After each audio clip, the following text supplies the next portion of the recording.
Each year, the world's military forces produce over 20,000 war tanks. It's considered the strongest military vehicle on the planet, and it's no coincidence. Each unit can withstand over a dozen explosions and anti-armor missile attacks. But have you ever wondered how they're made? What materials are they composed of to withstand so much destructive power? Well, today we'll travel to the United States, home to the largest tank factory on the planet, where more than 2 combat units are assembled every hour, ready for action. So get ready because you're about to discover how the world's most imposing steel titans are mass-produced. Let's begin.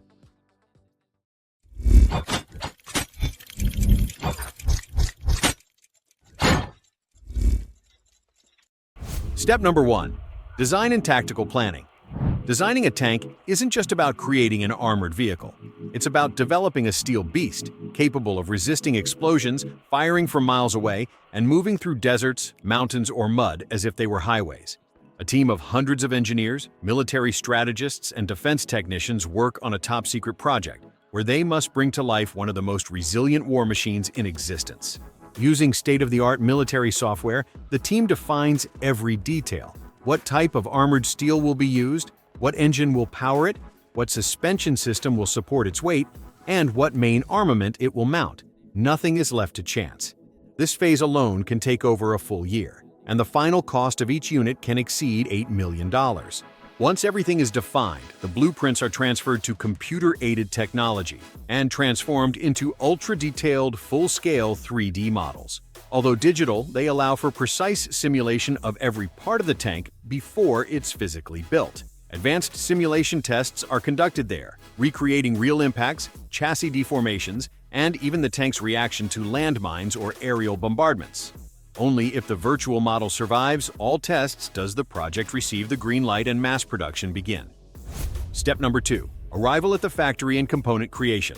Enormous trucks enter the factory loaded with tons of high-strength materials, from ballistic steel to special alloys capable of withstanding explosions, direct impacts, and extreme temperatures.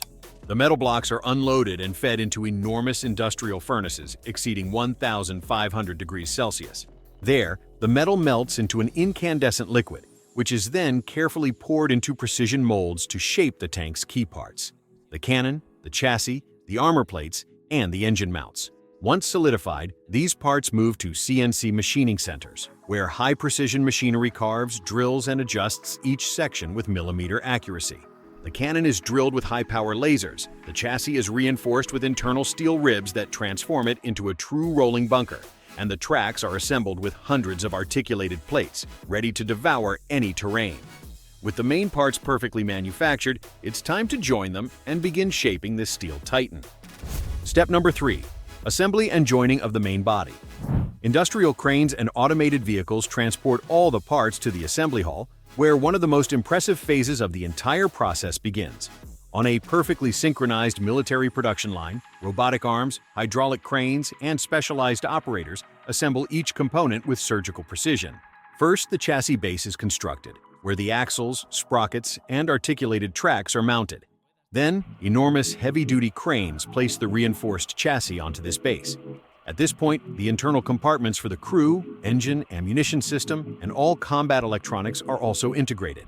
Each joint is manually secured with high-strength welds and armored bolts, while the armor plates are bolted on one by one, forming a war-ready shell. And for good reason. One of these tanks can withstand over a dozen direct hits from anti-armor missiles and still remain operational. If even a single bolt fails, the protection can collapse in combat and put the entire crew at risk. With the structure now assembled, the tank begins to take its imposing final shape.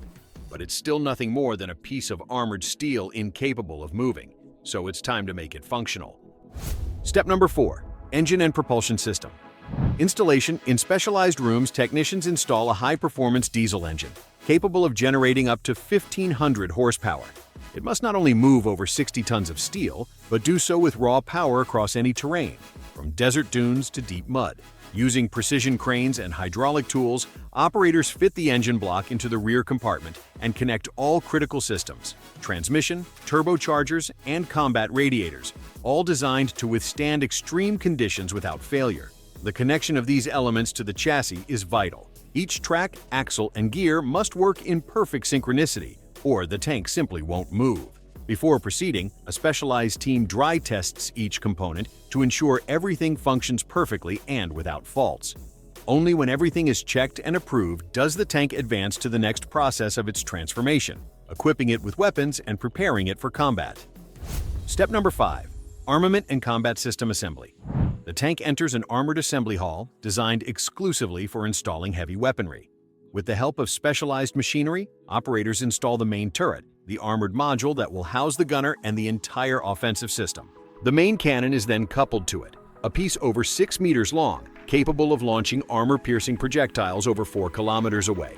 Manufactured with treated steel and laser-drilled, the cannon is mounted on a stabilizing system that allows it to fire with absolute precision even while moving.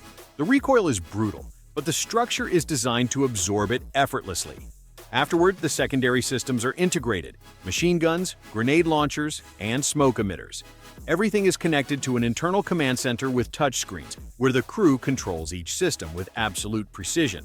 Finally, the complete turret is lifted and fixed to the chassis by an armored rotating ring that allows it to turn 360 degrees with complete fluidity.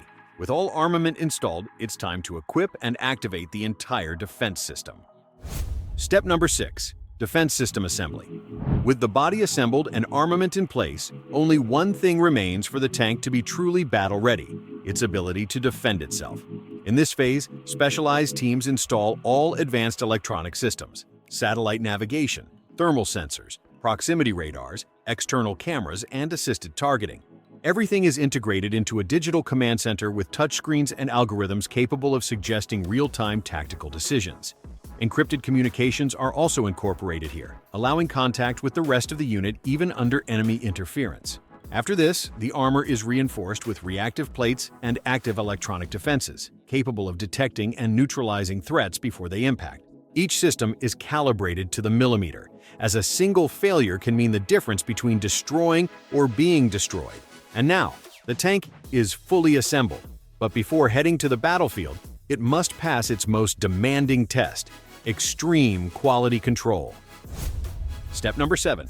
Final tests and extreme quality. Control. Before delivery, each tank must prove it's truly ready for war. Each vehicle is moved to the proving ground, where it undergoes real-world conditions.